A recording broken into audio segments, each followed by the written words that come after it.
The Lord is risen. Hallelujah. Hallelujah. Welcome muli mga kapatid sa ating social media apostolate na Salmot. Salita ngayon po ay ka-anim na linggo sa ating pagpapatuloy na pagdiriwang ng Pasko ng muling pagkabuhay. Ang ating ebanghelyo sa rito ay mula sa ebanghelyo ni San Juan, chapter 14, verses 23 to 29. Sa nakarang linggo, kung ating nalala, sinabi ni Kristo, love one another. Magmahalan kayo, mag-ibigan kayo. Sa ating ebanghelyo ngayon, sinabi ni Kristo, whoever loves me will keep my word. Mga kapatid, tayo ay malapit na sa pagkatapos ng pagdiriwang ng Pasko na muling pagkabuhay, at si Kristo mayroong habilin sa kanyang mga alagad bago siya lilisan sa mamagitan ng pagbibigay ng kautusan sa kanyang mga alagad. Isinisiguro ni Kristo na sila'y mananatili sa kanyang piling. Sa paanong paraan? Sa pamagitan ng kanilang pagsunod sa kautusan ng ating Panginoon, ang kautusan ng pag-ibig. Whoever loves me will keep my word. Inaasahan ni Kristo na itong mga alagad niya ay mananatili sa kanya sa pamagitan ng kanilang pagtupad sa kautusan ng ating Panginoong Hesukristo.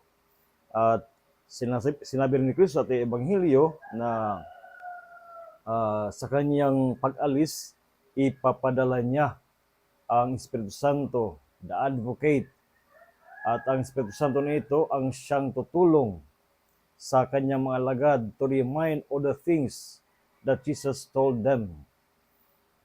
At sinabi rin ni Kristo sa ating Ebanghelyo na ang Panginoon ay magbibigay sa kanila ng kapayapaan. Peace I leave with you, my peace I give you. Not as the world gives, do I give it to you. Ang kapayapaan na ipapagkaloob ni Kristo ay hindi kapayapaan na ipinagkakaloob ng mundo, na hindi mananatili. Ito ay mga pansamantala lamang. But the authentic peace, ang totoong kapayapaan, ay may papagkaloob lamang ni Kristo.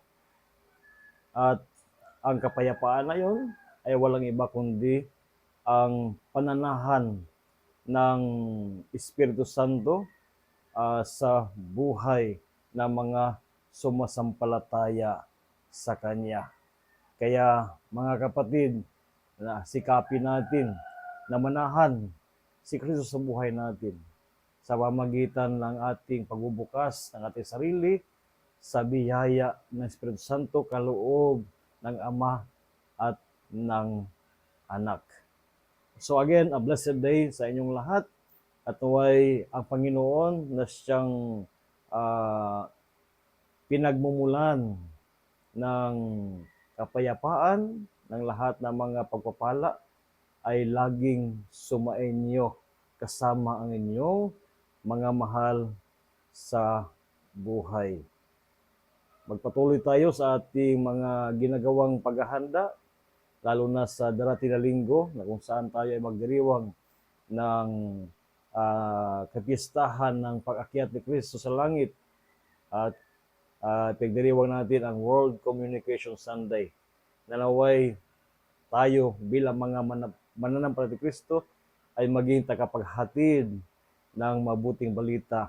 Ang mabuting balita na walang iba kundi ang kahalagahan ng pagpapalaganap sa pag-ibig sa pamamagitan ng ating pagsasabuhay nito sa ating pangaraw-araw na buhay. Sabi ba kay Kristo, kayo ay makikilala ng mundo na kayo ay mga alagad ko sa pamamagitan ng inyong pag-iibigan. Kaya let us spread this good news to wherever, kung saan man tayo ay pumaparoon, o sa sino man ang ating nakasalamuha araw-araw, naway dalhin natin ang pag-ibig ng Panginoon na kung saan ay siyang maghahatid ng tunay na kapayapaan sa ating lipunan o sa ating bayan. So again, blessed Sunday sa inyong lahat at ingat po kayo palagi at maraming salamat sa inyong pagsuporta